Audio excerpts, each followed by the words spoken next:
Bob, a massive blow for you. Just what, 3 weeks, as I say, 3 weeks ago, national parks were deemed to be untouchable when it comes to fracking. Yes, they were. I think on the face of it, we're approaching an election, and I think those amendments were a bit of a political ploy to gain favour for the Labour Party in the election. I'm not really surprised to see that they've stripped this out, because there is a much, much bigger agenda here. This isn't about gas, because we don't need fracked gas. There is sufficient gas offshore to keep us going for decades, 60, 80, 100 years, and they know where there is more. What's it about But then? we have recently discovered, and we do have a whole plethora of documents to support this, that the government actually plans to use those boreholes when they've finished with them extracting the gas. They plan to use those boreholes to deposit nuclear waste. And there are going to be thousands of these boreholes if unconventional gas is allowed to go ahead. 3,500 probably in my own area at the Fylde. This is the first that we've heard of this.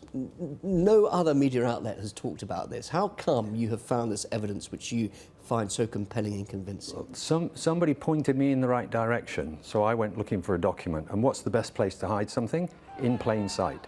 It took me 5 minutes to find it.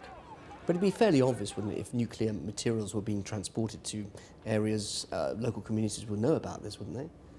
Well, they can't hide the fact obviously not. They've been hiding the facts so far. This government have invested millions into promoting investment in small companies, giving them grants to get them to invest in nuclear disposal.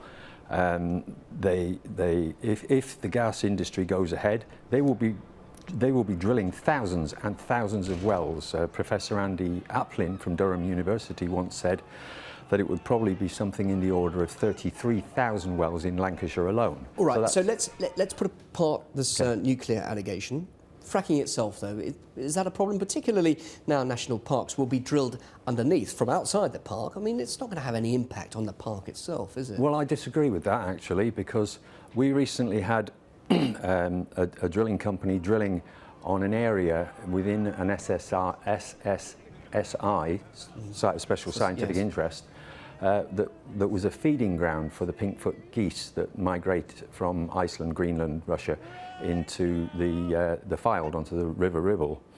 And whilst they were drilling, those geese wouldn't go anywhere near that feeding ground. So that's clear evidence that drilling under the national parks is going to cause severe disturbance to the wildlife that's in those national parks, not least of which is the pollution from the flaring, the chemical spillages, etc., is also going to have a significant impact on those national parks. Bob, do you think you could ever win this? Because the government has quite blatantly said it. David Cameron himself has said he is right behind fracking and it's going to go ahead. Do you think you could actually stop it? You and all those other activists around the country, and we're showing pictures of people who are extremely angry about this. Friends of mine, that's outside Lancashire County Council. Those people are all friends of mine. Yes, we will stop this. It started in Lancashire, and we're going to stop it in Lancashire. Thank you very much indeed. Bob Dennet, live here on RT UK. Thank you. Thank you.